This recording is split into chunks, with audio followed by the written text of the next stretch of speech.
For the past decade, every crypto investor lived by the gospel of the 4-year cycle. It was as predictable as the seasons: a halving, a spectacular bull run, a devastating crash, and a long, cold crypto winter. It was our standard trading map, the rhythm of the market. But I'm here to tell you that the 4-year cycle, as we knew it, is over. The old rules are broken. Some analysts even say the cycle is dead, while others argue it's just evolving. Wall Street's Bitcoin exchange-traded funds, the ETFs, haven't just entered the game. They've flipped the entire board. The smart money, the institutions, hedge funds, and sovereign wealth funds is here, and they play by a completely different set of rules. Their capital, their strategies, and their influence are rewriting the market's DNA in real time. The old playbook is obsolete. The patterns you were familiar with are being challenged. In every prior cycle, for instance, Bitcoin's all-time highs came 12 to 18 months after a halving. But this time, the market rocketed to a new all-time high of over $73,000 in March 2024, a full month before the halving even happened. That one event was the definitive signal that the game had changed. The demand from these new spot Bitcoin ETFs essentially front-ran the entire post-halving price discovery. What used to be a retail-driven, speculative frenzy is now an institutionally led, macroeconomic phenomenon. This isn't just a minor adjustment. It's a paradigm shift. In this video, we're going to toss the old playbook and give you the new playbook. We'll break down exactly how this smart money operates, what this tidal wave of ETF capital means for the future, and most importantly, what you need to know to survive and thrive in this new cycle. This is no longer just about hype and hodling.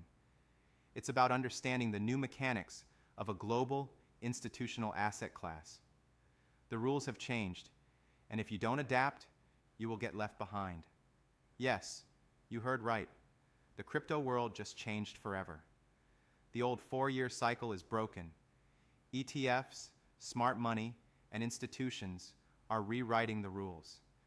And in this video, I'll show you exactly how and why this might be the best time to get involved. We're witnessing a structural shift that happens once in a generation, and the opportunities being created could be bigger than anything we've seen before. Stick with me, because understanding this change is the single most important thing you can do for your portfolio right now. Please take a second and review this disclaimer, as BlockStarU LLC is not a financial advisor. To understand where we're going, we have to know where we've been. The 4-year cycle was the bedrock of crypto strategy for over a decade. It was simple, elegant, and for a long time, it worked. The theory was built around a single event, the Bitcoin halving. Roughly every 4 years, the reward that Bitcoin miners get for securing the network is cut in half. This programmed reduction in new supply creates a scarcity shock. Less new Bitcoin enters the market, and if demand stays the same or goes up, the price tends to rise. Historically, this was the spark for every major bull run. Let's look at the history. The cycle was a predictable 4-act play. Act 1, the halving, a supply shock hits. Act 2, the accumulation. For 12 to 18 months after the halving, the price would climb as excitement built. Act 3, the mania. Retail investors fueled by FOMO would pour in, pushing prices to parabolic highs. Think 2017 or 2021. Act 4, the correction. A brutal crash would follow, often wiping out 70% to 80% of Bitcoin's value, starting the crypto winter. You could almost set your watch to it. 2013, 2017, 2021. Each peak followed this script with eerie precision. The strategy was clear: accumulate in the bear market, ride the post-halving wave, take profits, and wait for the winter to do it all again. But in 2024, the script got torn to shreds. The main thing driving Bitcoin to new highs wasn't the halving. It was the approval of spot Bitcoin ETFs in the United States, which started trading in January 2024. For the first time ever, Bitcoin broke its all-time high before the halving.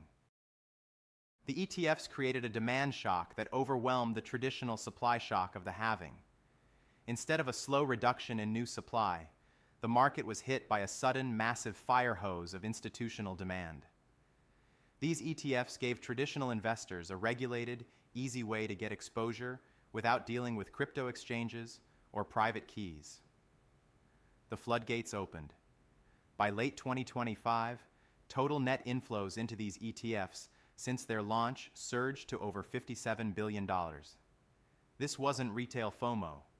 This was calculated capital from the biggest names in finance. This influx has changed the market structure.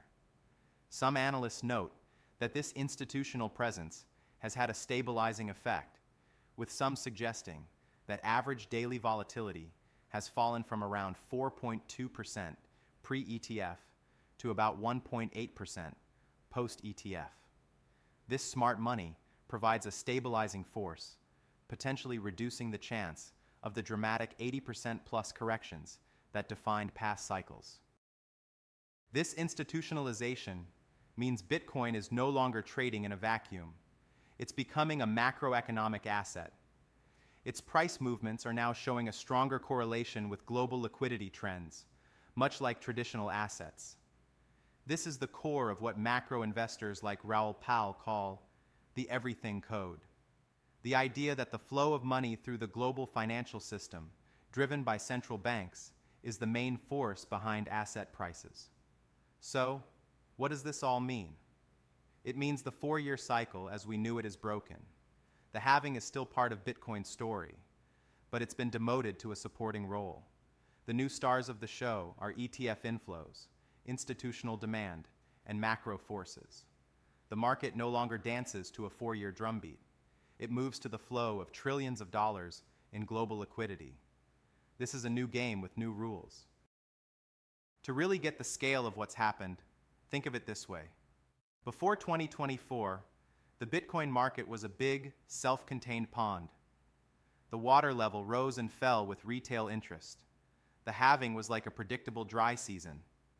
The launch of the spot Bitcoin ETFs was like dynamiting the dam and connecting that pond to an ocean of institutional capital. An exchange-traded fund, or ETF, is a simple but revolutionary product. It's an investment fund that trades on a stock exchange, just like a stock.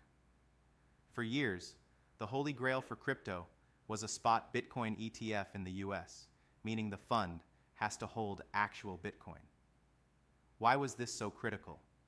It gives anyone with a brokerage account a regulated, insured, and dead simple way to invest in Bitcoin. No more worrying about private keys or wallets. You can now buy Bitcoin exposure right next to your Apple stock through trusted names like BlackRock, Fidelity, and ARK Invest. When the SEC finally approved these in January 2024, it blew the walls off the building. The numbers are staggering. In their first few months, these ETFs attracted tens of billions of dollars in assets. At times, the daily trading volume for spot Bitcoin ETFs broke records, hitting over $10 billion. This demand does two things. The first thing this does is erect an absolute monster of a buy wall, a multi-billion-dollar bid stack that basically dares the market to go lower. These ETF issuers are now some of the biggest buyers of Bitcoin on the planet. Every day, as new money flows into their funds, they have to go out and buy Bitcoin. This creates constant, structural demand that didn't exist before. Second, it brings legitimacy and reduces career risk for institutional investors. Before ETFs, a pension fund manager investing in Bitcoin was taking a huge career risk. Now, with BlackRock offering a Bitcoin ETF, that risk is evaporating. Investing in Bitcoin is becoming a standard portfolio strategy. Recent industry surveys show that a huge percentage of institutional investors now have exposure to digital assets or plan to allocate in 2025. And the impact isn't just on Bitcoin. The approval of Bitcoin ETFs paved the way for others. In May 2024, the SEC approved spot Ethereum ETFs, which began trading and have since attracted billions in their own right.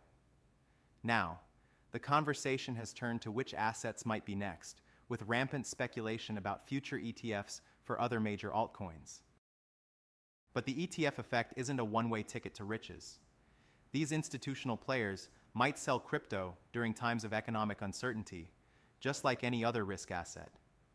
We've seen sharp market corrections driven by significant ETF outflows due to concerns about Federal Reserve policy. ETF flows are now a key indicator of market sentiment, creating a feedback loop where inflows boost rallies and outflows deepen declines. The key takeaway is this: the ETF is the new engine of the crypto market. It has legitimized the asset class, connected it to the global financial system, and unleashed an unprecedented wave of capital. The pond is now an ocean, and we're all learning to navigate these powerful new currents. If you're getting value from this breakdown and want to stay ahead in this new crypto cycle, take a second to hit that subscribe button and give this video a thumbs up. It really helps the channel and ensures you won't miss our future deep dives. Remember, none of this is financial advice. This video is for educational, informational, and entertainment purposes only. The crypto market is volatile, so always do your own research and consult a professional before making any investment decisions. Now, I'm going to get my steps in, and I'll meet you in the next room. The arrival of institutional capital hasn't just changed the market's size, it's changed its behavior. The smart money, hedge funds, asset managers, and mega-rich individuals called whales operates with a different playbook than the average retail investor. Understanding how they think is key to navigating this new cycle. The old cycle was emotional. Retail investors would pile in during hype cycles, driven by FOMO, and panic sell during crashes. Smart money does the opposite. They are data-driven, systematic, and unemotional. They buy when there's fear and sell when there's greed. And now, thanks to the blockchain's transparency, we can watch them do it in real time with on-chain analysis. On-chain analysis is just looking at the public ledger of a blockchain to see what's happening. It's like having a window into the wallets of every market player. So what is the data from late 2025 telling us? First, they accumulate during corrections.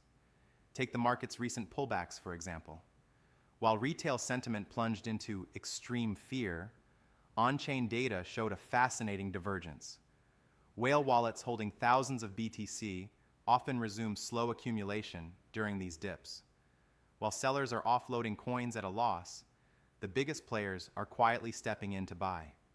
This is a classic smart money move, using volatility and fear as an opportunity to buy at a discount. They don't see a crisis, they see a sale. Second, they have a long-term horizon. A key metric is the behavior of long-term holders, LTHs, wallets that haven't moved coins in over 155 days. They represent the patient capital. During run-ups to new highs, data often shows some LTHs taking profits. But during the corrections that follow, the oldest wallets, those holding for years, tend to remain steadfast. This shows a sophisticated strategy. Trim positions into euphoria to de-risk, but hold a core position through the cycles, confident in the long-term thesis. Third, smart money uses sophisticated metrics to find value. They aren't just guessing. They use tools like the MVRVZ score, which compares market value to realized value to see if Bitcoin is over or undervalued. They also watch signals like the spent output profit ratio, SOPR, which can show when sellers are realizing losses, a classic sign of a market bottom. Fourth, their influence goes beyond just Bitcoin. Institutional adoption is driving innovation everywhere. They are not just buying Bitcoin, they are building the financial plumbing for the future. We see this in the explosion of tokenized real-world assets, RWAs. a market that industry reports estimate has surged to over $25 billion by mid-2025. They are getting into decentralized finance, and they're interested in everything from AI tokens to the infrastructure that supports the digital economy. So what's the new playbook? It's about thinking like an institution. It means shifting your mindset from chasing pumps to building a position.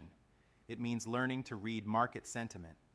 When the fear and greed index is at extreme fear, that should be a signal to pay attention, not to panic. And it means extending your time horizon and learning the basics of on-chain analysis to see what the big players are actually doing. The era of easy, hype-driven gains is likely evolving. The new era belongs to the informed, patient, and disciplined investor. The smart money is here, and they've laid their cards on the table. The question is, will you learn to play their game? For years, the threat of regulation hung over crypto like a dark cloud.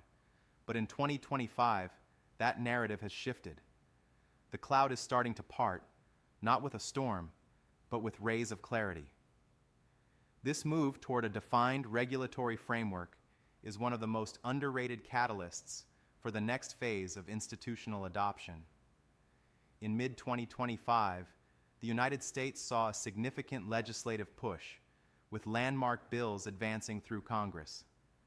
This wasn't the ban many feared, but a move to create clear rules. One key piece of legislation is the Financial Innovation and Technology for the 21st Century Act, or FIT21. This bill, which passed the House with strong bipartisan support, aims to finally answer the biggest question in U.S. crypto regulation: which agency is in charge of what? It provides a framework to define the jurisdictions of the SEC and the CFTC, offering the legal certainty that institutions have been desperate for. There's also been a major push to create a federal framework for payment stablecoins. This shift from ambiguity to clarity is like paving the roads for a new city. It gives institutions the confidence to build and invest on a massive scale. It reduces risk and unlocks capital that has been sitting on the sidelines. This new environment is also having a huge effect on altcoins. In old cycles, altcoins mostly followed Bitcoin. When Bitcoin rallied, capital would rotate down into smaller, riskier altcoins in a wave known as altcoin season. That dynamic is changing. The new cycle is defined by narrative divergence. Different sectors of the altcoin market are now marching to their own beat, driven by unique fundamentals and their appeal to institutional investors. We see this with the launch of specific altcoin ETFs. The approval of Ethereum ETFs was a watershed moment. But institutions aren't just buying everything. They are being selective, focusing on assets with strong developer communities, real use cases, and clear narratives. What are these narratives? They include things like decentralized finance, real-world asset tokenization, RWA, decentralized physical infrastructure, DePIN, and AI-related crypto projects. An altcoin's success is no longer just about its correlation to Bitcoin.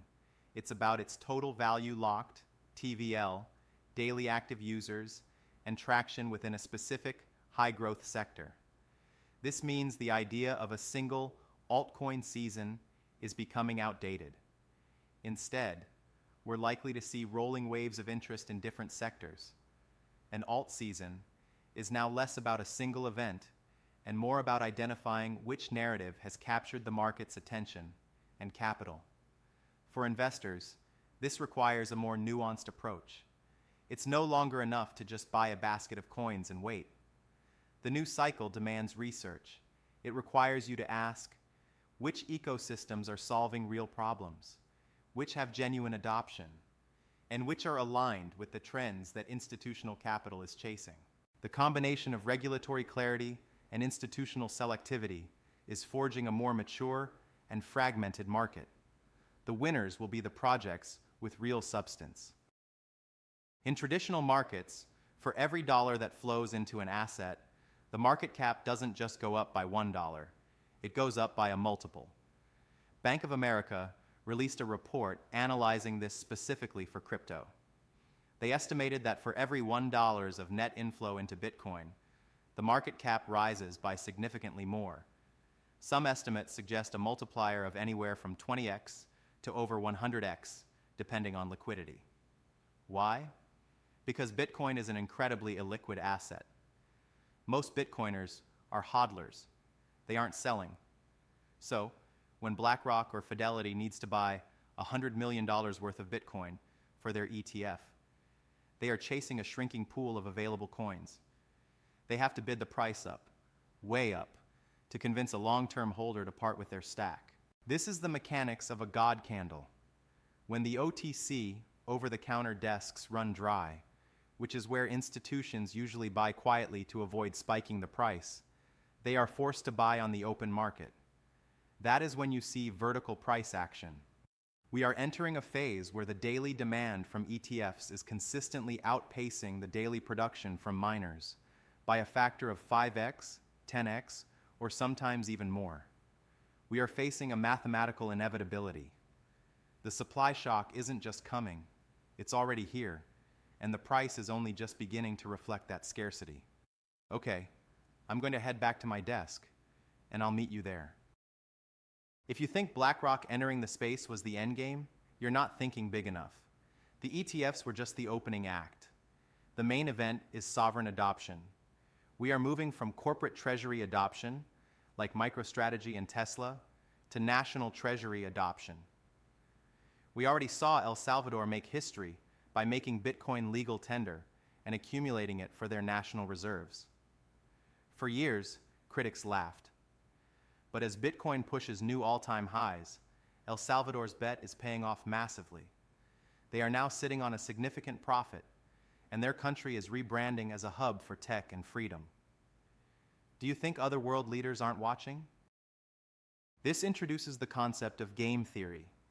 In game theory, if a neutral asset exists that cannot be debased or controlled by any single nation, and your rival starts accumulating it, you are mathematically forced to accumulate it too, just to hedge your risk.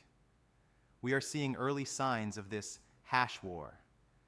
Nations in the Middle East, Asia, and South America are quietly mining Bitcoin or setting up friendly regulations to attract capital. There are rumors and legislative discussions, even within major global superpowers, about holding Bitcoin as a strategic reserve asset to backstop their currency or hedge against debt.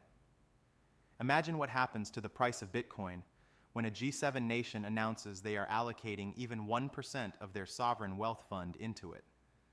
We aren't talking about millions of dollars anymore. We are talking about trillions. This is the supercycle thesis. It suggests that we might not see a traditional multi-year bear market ever again.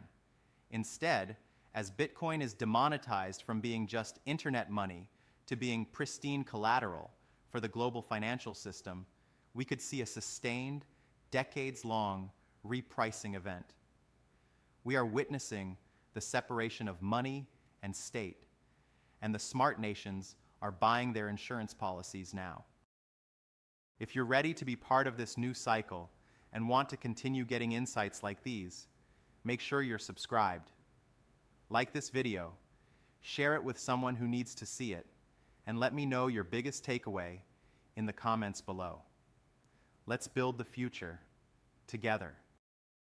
So, we have the supply squeeze, we have institutional demand, and we have sovereign game theory. The bullish case is undeniable. But here's the hard truth.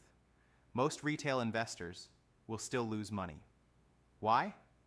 Because while the smart money plays the long game, retail investors play the emotional game. Even in this new golden era of crypto, there will be volatility. There will be 20% flushes that liquidate over-leveraged traders.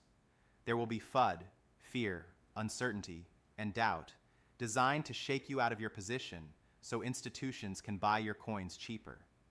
To survive this cycle, you need a fortress portfolio strategy. Here are 3 rules to live by in this new paradigm. Rule number 1, respect the barbell strategy. Don't go all in on risky meme coins, hoping for a 1000x return. Smart money keeps the vast majority of their capital in the kings, Bitcoin and Ethereum. These are your foundation. They are the assets gaining institutional and legal clarity. Speculate on altcoins with a smaller portion of your portfolio, money you can afford to lose, but keep your wealth in the assets that have stood the test of time. Rule number 2, DCA is your best friend. Trying to time the absolute bottom or the absolute top is a fool's errand. Even the pros get it wrong. The most powerful tool you have is dollar cost averaging, DCA. Set it and forget it. This removes emotion from the equation. When the market dumps, you buy more. When the market rallies, you keep building. You are accumulating an asset class, not gambling on a ticker symbol. Rule number 3, zoom out. This is the most important. In the age of ETFs and 24/7 trading, the noise is louder than ever. You will see headlines that scream, "Bitcoin is dead," or "Regulation is coming." Ignore the minute-by-minute charts. Look at the yearly candles. Look at the adoption curve. We are following the same adoption S-curve as the internet or the smartphone, but it's happening twice as fast. If you sell your bags because of a bad week in the market, you are handing your financial future over to a hedge fund manager who is gladly taking the other side of that trade. The transfer of wealth in this cycle won't just be from the have-nots to the haves. It will be from the impatient to the patient, from the emotional to the disciplined. We are at the dawn of a new era for crypto.